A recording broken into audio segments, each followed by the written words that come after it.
Okay, punta po tayo rito sa ano, sa balita naman sa pandaigdig. Nakakatuwa po kasi kanina po 8:00 ng umaga sa'tin, 8:00 ng, gabi sa Amerika, yung deadline ni Donald Trump. So, pumayag po yung dalawang panig na magkaroon ng ceasefire. Ngayon, battle of propaganda, pareho po nagke-claim si Donald Trump at ang Iran na nagtagumpay po sila. Okay. Siyempre hindi po pupuwede yun na pareho kayong, nagtagumpay. Eto po ang sitwasyon, sa Iran nagse-celebrate yung mga tao, eh. Ang dami pong ano dun na celebratory sila, eh. Dahil, ang pronouncement ng leader nila panalo sila, eh. Oh, meron bang celebration sa Amerika? 'Di ba? Kung pakiramdam mo nanalo ka, putya i-celebrate niyo. Parang nanalo sa World Cup 'tong Iran, eh. Nasa labas yung mga tao, ang dami, nagse-celebrate. Hindi po sa pamimiloso po. Pero eto po ang pinagmamalaki ng Iran. Tignan niyo, kung tama, Kasi napahiya po si Donald Trump. Ang lakas kasi ng ano ni Donald Trump, 'no? 'Pag hindi niyo eto lang po yung kondisyon ni Donald Trump. Walang ibang kondisyon. 'Pag hindi niyo binuksan yung Hormuz, buburahin namin kayo sa sibilisasyon. Hindi po natuloy. Hindi pa rin binuksan. Kontrolado pa rin po ng Iran ng Hormuz. Naniningil pa rin sila. Sino sa tingin niyo nag-gain? Eto po yung mga pangyayari. Ikumpara lang po natin yung noon at ngayon. Kasi celebratory po yung nagse-celebrate yung, Iran, eh. Okay, before and after.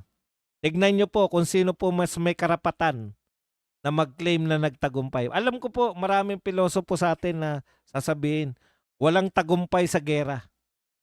Pero sino po yung nag-gain, 'di ba? Okay, eto po. Eto po ang claim ng Iran. Ang claim po ni Donald Trump, nagtagumpay siya, 'di ba? Napabuksan niya yung Hormuz. Kanya-kanyang propaganda 'yan, eh. Pero walang celebratory na, panalo kami. Sa Iran meron. Eto pa po, galing sa Iran 'to, bias 'to sa Iran, ha. Kay Donald Trump, bias naman siya kay Donald Trump.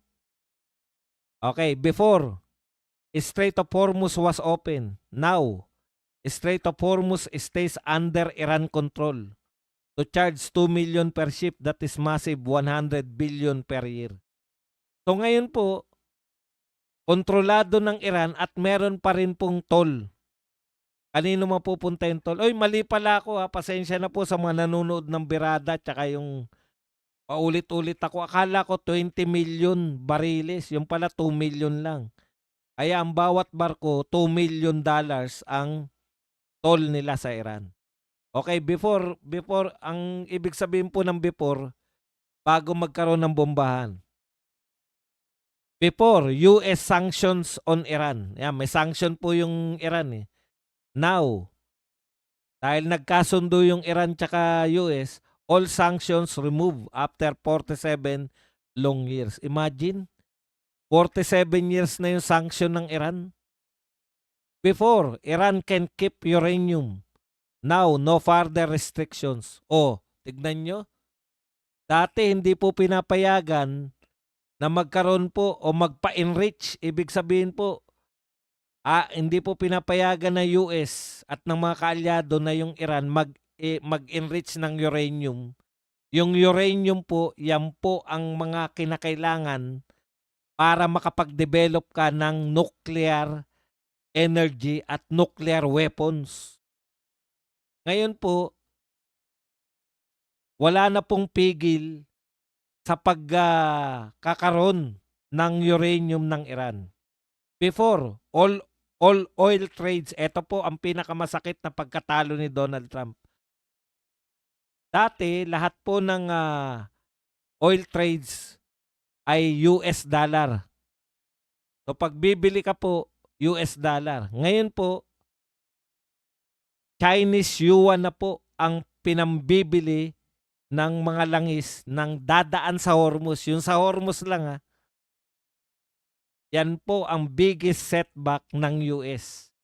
Wala na yung petrodollars. Yuan na. Akalain nyo hindi kalahok ang China pero sila ang pangunahing nakinabang? Ba? Grabe. Wala po akong kinakampihan dito ha. Sinasabi ko po sa inyo yung nagaganap. Okay, at isa pa. Sabi rin ng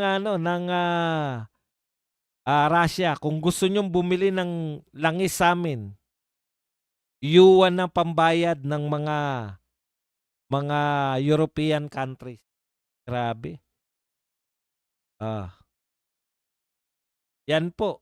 Ayun na po ang magpasya. Sinasabi ni Donald Trump na pabuksan niya yung Hormuz. Ang Iran naman, sila pa rin daw ang may control ng Hormuz at maniningil pa rin sila ng toll. Dati wala silang sinisingil, ngayon maniningil na sila. Battle of propaganda. Yung international yan, Dave, PCO. Balikan natin si PCO Calvo.